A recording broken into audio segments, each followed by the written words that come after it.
This is Ryan Elliott for Boxing Social in association with Betfred. We're in Sheffield. We just had the announcement of the Team GB squad going into the qualifiers ahead of Tokyo 2020. With me, Peter McGRAIL. Peter, how does it feel to be one step away from the Tokyo Olympics? Yeah, made up, know what I mean. I've been training down in Sheffield now for 5 years towards this year, and we're finally been working hard, and to be selected to go to the qualifiers is brilliant, and it makes it a million times better that it's in London and I can get the family down, all my friends, my girlfriend and all people from the gym. It's just, the support there is going to be great, and I can't wait to put a show on for everyone. What has the response been like back home? Obviously we have the qualifiers here, which we'll talk about a bit more, but with friends and family, like you mentioned, to know that you're one step away and they can be there, give you the final push. Yeah, it's great, you know what I mean, that it's so close. My family have been out to Germany before, my friends been out to Germany, my girlfriend's been out to Australia to watch me box in the Commonwealth, so for it to be in London, it's 3-4 hour drive, it's better than a 12-hour flight, you know what I mean, so it's great, and as I said before, I'm looking forward to putting a show on. Now obviously with your friends and family there, you're used to fighting all over the place here, there and everywhere as an amateur, but not only will you have your loved ones there, you'll have the home support as well. How beneficial is that? Yeah, that's the one. It's very, very beneficial. I can remember when we were out in Australia for the Commonwealth Games, there was a few Brits out there and there was people shouting who we didn't even know, come on Peter, come on England, and like say if you're getting a bit tired and about it and you hear a voice that you don't even know, it gives you just a little bit of extra drive, and that's what we need. That's what me, the lads and the girls need to book our places for Tokyo. Now we came down here at these fantastic facilities down at the Institute in Sheffield today. We've got all the previous Olympic medalists on the walls around here. We're actually running out of room by the looks of things.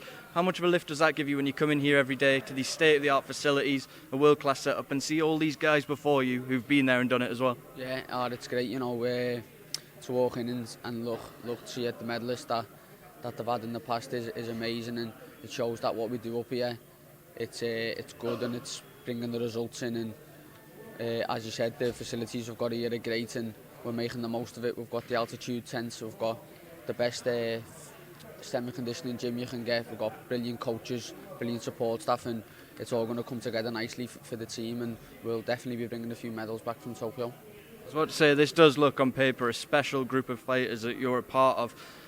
How much do you push each other on? Like obviously so much talent in the setup, and can we expect a big medal haul going into Tokyo?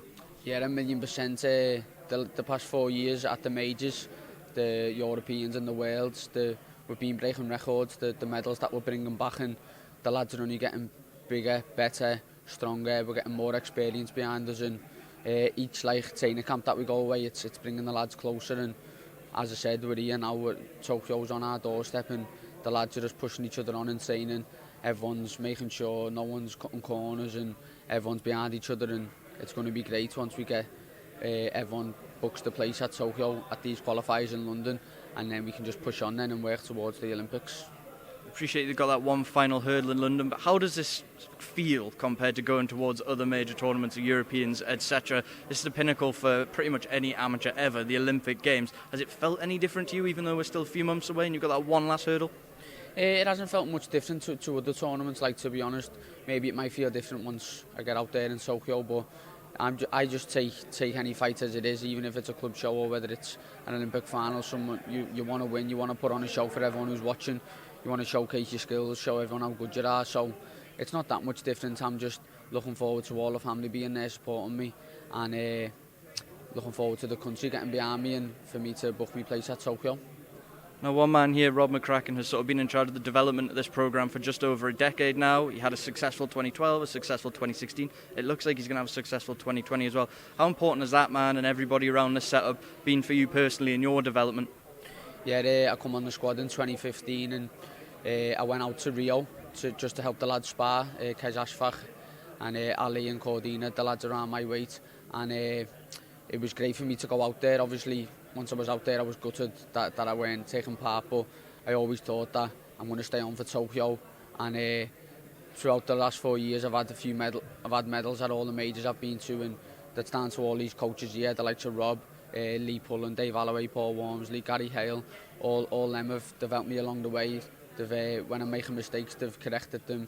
You've got the strength and conditioning coaches and all the support staff here, and everyone here works together as a team, and it just pushes you on and it makes you a better fighter, it makes you better inside the ring, outside the ring, and it's just a great thing for your career, and it's going to set me up in good stead for life. Now, whenever we're approaching an Olympic cycle, there's always interest from promoters, managers, advisors, and the next crop of GB talent coming through. It's something I spoke to Ben Whittaker about people approaching before he's even gone through his Olympic cycle fully. Is it important for you as well just to put any talk of anything beyond the Olympics to one side and focus on what could be a defining tournament for you? Yeah, I think all the promoters know that. I've stayed on from Rio to make Tokyo 2020 Olympics, so anything that day was to come and offer that, it would be for after the Olympics anyway, because I'm going to be a lot more valuable. My profile is going to be a lot bigger. I'm going to be able to get fast track faster once I've got this Olympic medal, and yeah, I'm looking forward to the next stage of my career, obviously after these Olympics, because it's been a long time coming, but as I said, I've got a job to do first, get qualified, get the Olympic medal, and then eventually I will be turning over, and it's going to be a great journey. Peter, if you could give one final message to those that are going to be coming down and supporting you personally, and those that'll be there giving you the backing because you're the home fighter as well, what message would you give them ahead of the qualifiers in London? Just get down to London in the copper box. It's over 10 days, but I'll be fighting a few days. A few of the lads and a few of the girls will be fighting some of the days. It's going to be some great skills on show. We're all working hard. We're all going to be booking our place on that plane to Tokyo. So get down and support me and the lads and the girls, and it will be much appreciated. Thank you. Peter, thank you very much for your time. Best of luck. I'm sure we'll see you soon.